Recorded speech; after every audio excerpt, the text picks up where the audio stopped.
Mystery, visuals, vulnerability, and relentless work ethic collide in one human being. What happens when the golden Maknae grows up and the world realizes he was never just the youngest member of BTS, but a phenomenon quietly building his own empire in plain sight? Welcome back to Buzz and Tea. Today, we're diving deep into something bigger than fandom, louder than charts, and stronger than industry formulas. We're talking about Jungkook, not just as a K-pop idol, not just as a BTS member, but as a global obsession they can't control anymore. Let's start with a question. When did you first realize Jungkook wasn't just another talented idol? Was it during a live performance when his vocals sounded better than the studio version? Was it when he cut his hair and the internet lost its mind?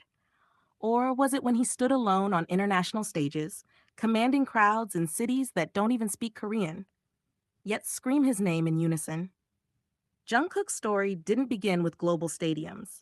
It began with a shy teenager from Busan who auditioned for multiple companies and chose Big Hit Entertainment not because it was the biggest, it wasn't, but because he believed in RM's rap. That decision alone changed pop culture history. Imagine being 13 or 14 and unknowingly selecting the path that would lead you to become one of the most recognizable faces on the planet. But here's what makes Jungkook different. He didn't debut as a fully formed superstar. He debuted as potential, raw, quiet, observant potential. In BTS's early years, while the group fought for recognition, Jungkook was absorbing everything: vocals, dance, stage presence, shitness, visual branding. He wasn't just performing, he was studying the game. And that's something casual viewers often miss. His evolution wasn't accidental. It was strategic growth wrapped in natural charisma. Do you remember watching early BTS performances? Jungkook was already stable, already sharp.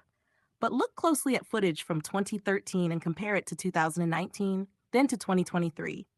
The difference isn't just maturity, it's precision. His voice gained texture. His dancing became controlled rather than explosive. His gaze, that signature intense stare, turned into a weapon. And that's when the obsession started shifting from group admiration to individual fixation. Let's talk about stage presence. Some performers entertain, some captivate. Jungkook consumes attention. When he performs, the camera doesn't follow him, it surrenders to him.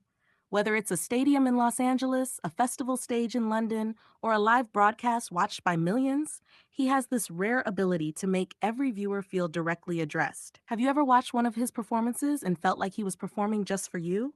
That's not an accident. That's control. But here's the paradox. The more controlled he becomes on stage, the more uncontrollable the public reaction grows. Every haircut trends, every tattoo sparks debate, every gym photo breaks timelines, a casual Weverse live becomes global news. And when he drops music, it's no longer just a release. It's an event. When Jungkook stepped into his solo era, the industry shifted. There's something powerful about watching someone who has dominated as part of the biggest group in the world step out alone and not shrink. Many wondered, would he lean heavily into pop? R&B? Would he experiment? Would he play it safe? Instead, he did something smarter. He leaned into global accessibility without losing identity. English releases expanded his reach, but the tone, smooth, slightly husky, emotionally direct, remained unmistakably his. His music feels intimate even when it's blasting in a club. That balance is rare. It's the difference between being famous and being addictive. And addiction is the word people are afraid to use. Because Jungkook isn't just admired, he's studied, analyzed, screen recorded, rewatched. There are compilations of his laughs, threads about his eye contact, entire discussions about how he holds a microphone. Think about that. When the smallest gestures become cultural moments, you're not just popular, you're magnetic. Let's address the visuals, because ignoring them would be unrealistic. Jungkook's transformation from fresh-faced teen to tattooed global heartthrob is one of the most talked about glow-ups in modern entertainment. But what makes it compelling isn't just the aesthetics, it's ownership. He didn't ask permission to grow up. He didn't soften himself to stay marketable. The piercings, the tattoos, the longer hair, the gym transformation, each change felt personal before it felt promotional. And that authenticity, that's what fuels obsession. Fans aren't just reacting to a polished idol, they're watching a man define himself publicly without apology. But obsession comes with pressure, and this is where the story becomes layered. What does it mean to be globally desired? To have millions analyzing your expressions? To trend worldwide for simply existing? Jungkook has spoken about pressure before, about wanting to do better, sing better, perform better. Perfectionism isn't just a trait for him, it's a standard. Watch his behind the scenes clips and you'll see it. He redoes takes, he critiques himself, he trains like someone who hasn't already conquered the world. That hunger keeps him sharp.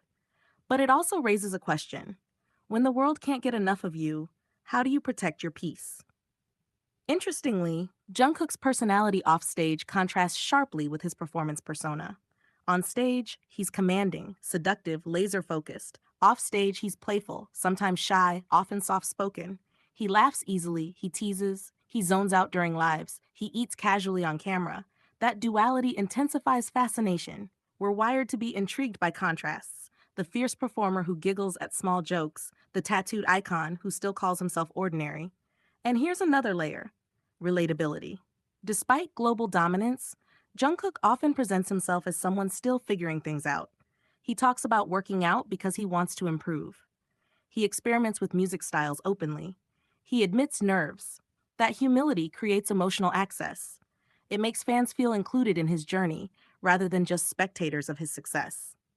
Now let's talk numbers, because obsession becomes undeniable when data backs it up.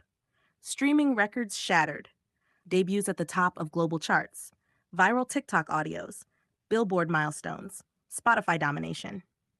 These aren't flukes, they're patterns. When a solo release from Jungkook enters Western markets and competes seamlessly with long-established pop artists, it signals something important. He isn't crossing over. He already crossed. The global audience didn't discover him. They were waiting, and brands noticed. Luxury houses, fashion campaigns, magazine covers. Jungkook's image translates across industries. Designers want him front row. Photographers want his face on covers. Why? Because he doesn't just wear fashion, he amplifies it. A simple airport look becomes a trend cycle. A casual Calvin Klein campaign becomes a viral sensation. He embodies modern masculinity in a way that feels fluid, international, and digitally native. But here's the real reason they can't control the obsession anymore. Jungkook exists beyond traditional marketing frameworks. He doesn't rely heavily on constant social media posting. He disappears sometimes, and in that absence, anticipation grows. Mystery in the digital age is currency, and Jungkook, intentionally or not, mastered it. When he goes live unexpectedly, the internet scrambles. When he teases a song snippet, fan theories multiply. Scarcity fuels demand, and demand fuels obsession. Let's pause and ask you something. If Jungkook announced a surprise world tour tomorrow, how fast would tickets sell out in your city? Exactly. But beyond performance and image, there's something deeper driving his global grip: emotional delivery. Listen closely to his vocals. There's a softness that lingers even in upbeat tracks, a slight ache in sustained notes. He doesn't just hit high notes, he colors them. That emotional clarity transcends language barriers. You don't need subtitles to feel sincerity. And in a world oversaturated with content, sincerity is rare. There's also timing. Jungkook's solo expansion happened when global pop audiences were increasingly open to non-Western artists leading charts. Streaming platforms erased geographic gatekeeping, social media blurred borders. Jungkook didn't fight for Western validation, he arrived with numbers too strong to ignore. So what does that make him? A K-pop idol? Yes. A global pop star? Absolutely. A cultural shift? Possibly. But here's where it becomes fascinating. The obsession isn't solely romantic or aesthetic. It's aspirational. Jungkook represents evolution, growth, discipline, reinvention without losing core identity. People project onto him dreams, fantasies, admiration, even debates. He becomes a mirror reflecting what fans want to see: confidence, talent, hard work rewarded. And because he started so young, audiences feel like they grew up with him. That emotional timeline strengthens attachment. We didn't just meet Jungkook at the peak, we watched the climb. That creates loyalty stronger than trend cycles. Still, obsession can be double-edged. With immense attention comes scrutiny. Rumors spread fast, speculation becomes headlines, privacy shrinks. Yet through it all, Jungkook rarely engages in public drama. He doesn't overshare to defend himself. He lets work speak. And the work? It speaks. What happens when talent, timing, mystery, visuals, vulnerability